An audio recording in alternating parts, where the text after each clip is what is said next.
Are you a man? Are you the best driver in the world? Are you a woman? Is your driving just as good as any man? Of course it is. That's why you let your man park your car, because you don't have anything to prove. The simple point though is that everybody is the best driver in the world. And when you crash, it's somebody else's fault. Even when you run into the back of a stationary car, it shouldn't have been there in the first place, obviously.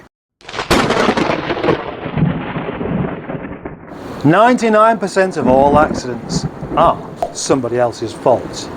But here's a thought for you. No matter how good you are at driving, and we've already established that you are the best, you still need to be able to see where you're going. And that's why I'm going to show you today how to change a wiper blade.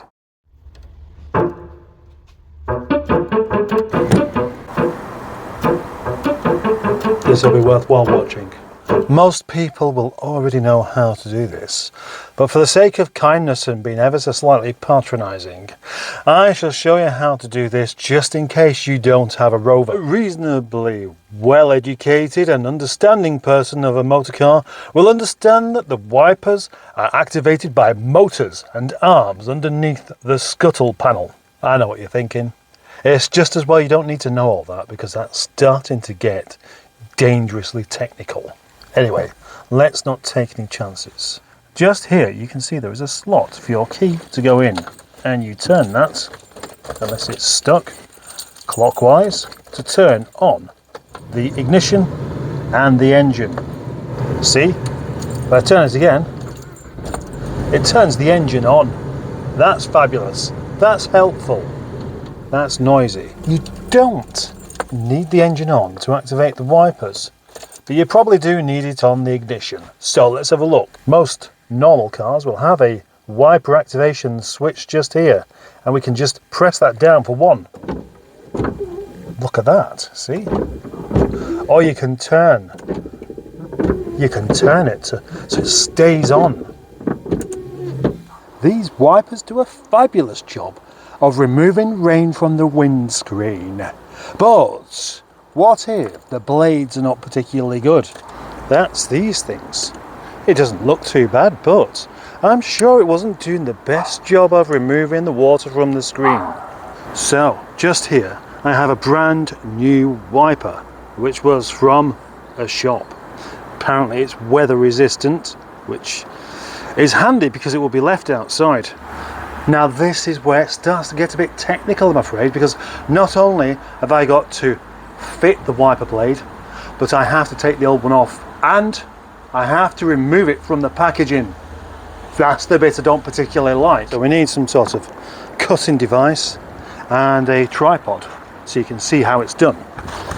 I could go and find myself a knife to dig into this with, or I could just rely on the strength of my super thumb, which can cut through cardboard.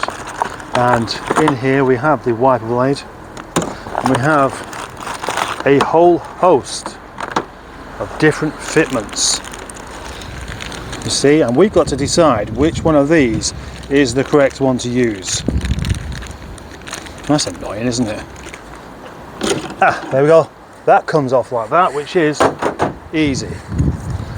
This has to be taken off, and then it looks like we might just, oh, how about this? Is it really going to be this simple?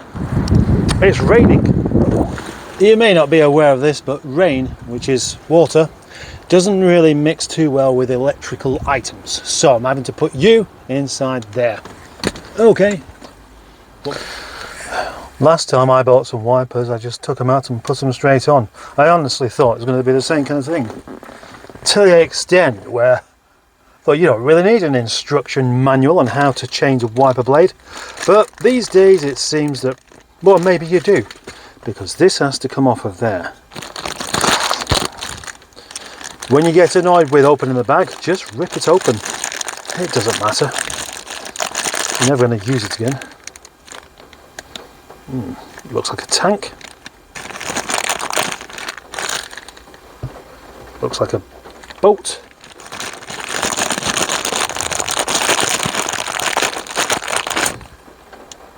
Looks like a shoe.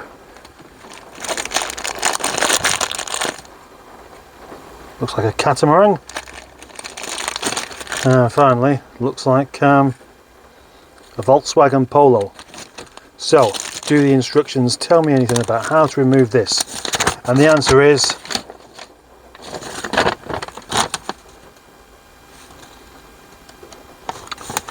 no. Turns out you don't need any of these bits at all. You rip it open and you just stick it straight on, which I shall do again now. So those not needed, that needed. This, how did I get that open? Just flipped it open like,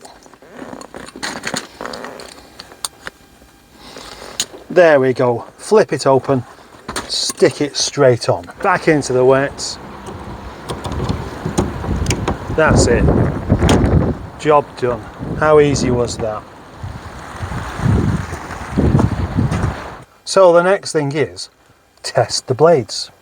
Obviously they're going to work, but it's just not natural to fit something as easy as that may be and not give it a go.